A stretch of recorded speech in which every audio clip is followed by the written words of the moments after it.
years ago, some of the famous brands like BMW, KTM and even Honda moved the petrol tanks from the top under the seat. The idea behind is to have this low center of gravity and provide better stability. It looks good on papers, but the reality is a bit different. In this video, I'm gonna share my thoughts about it. Stay with me.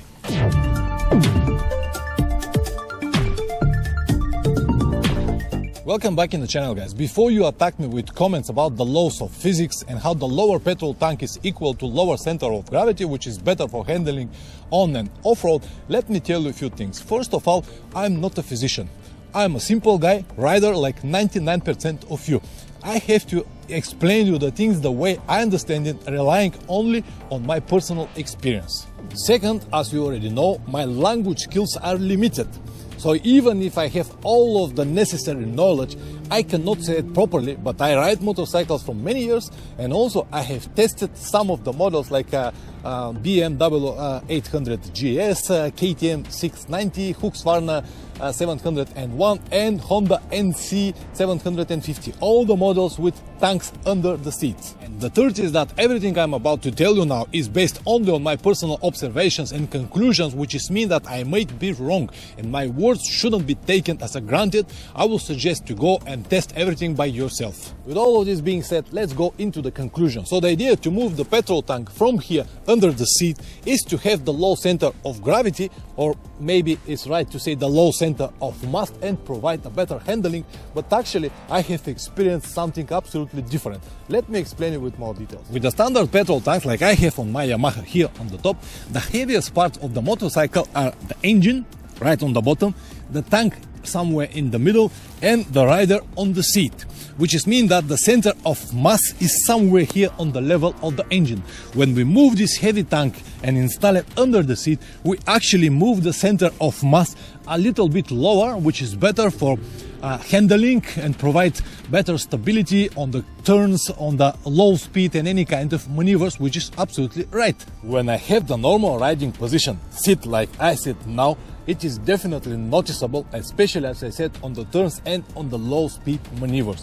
But when I stand on the pegs, it's something different. So here, guys, again, I have to explain it very simple, the way I understand it. So I will ask the guys with a better knowledge and of course better English to leave a comments down below and explain it the scientific way, because I honestly cannot. So when I stand on the pegs, I make something different and I experience something different. So now, instead of having these three heavy points, the tank, the rider and the engine, because of my weight, when I stand on the pegs, all of my weight is going into the pegs. So now I have actually two heavy points, one here, the petrol tank, and one here on the bottom, the engine, because I'm not on the seat. So this actually creates some kind of counterweight or lever system, or whatever you want to name it, or at least this is what I call it, a counter system between the heavy top petrol tank and the heavy engine. And this actually helped me to make the maneuvers much easier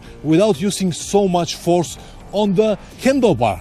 In theory, guys, when all of the weight is right on the bottom where the pegs are, the bike should be much more stable when you ride off-road. But as I said, I experienced something completely different. When I stand on the pegs and I don't have all of this counterweight here to help me to make my maneuvers, I actually need to apply much more force on the handlebar and on the pegs itself just to make the maneuvers. And also I feel the bike so unsafe and insecure. It might be just me.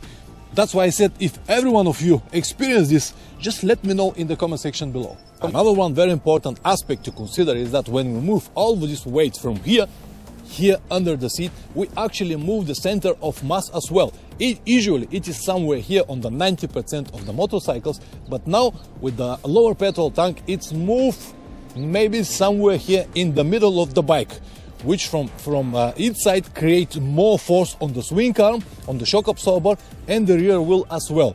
And when you install big hard cases here, heavy hard cases here on the rear side, you make it even worse, push the suspension and the swing arm to work even harder. To correct the negative effect created from the lower petrol tank, the factory need to install a better shock absorber, maybe longer swing arm and definitely stronger subframe, and so far I don't think that any of these factories did it.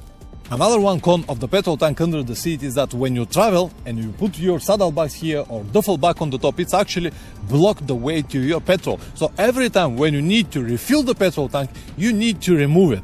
And also, especially on KTM 690 and Husqvarna 701, the petrol cap is right here on the top. So when you're riding in the muddy conditions, all the mud is going all around here.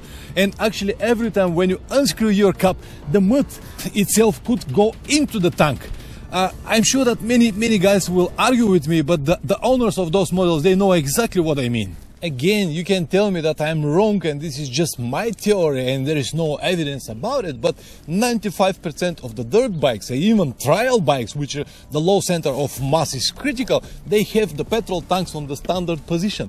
And also to support everything I just said, I will let you know that especially BMW GS 800, now it's BMW GS 850, and they moved the petrol tank from the seat to the standard position. Another one example is KTM 690. Now they created a 790, which is offered as the best off-road adventure motorcycles ever at the moment. They also moved the petrol tank under the seat to the standard position.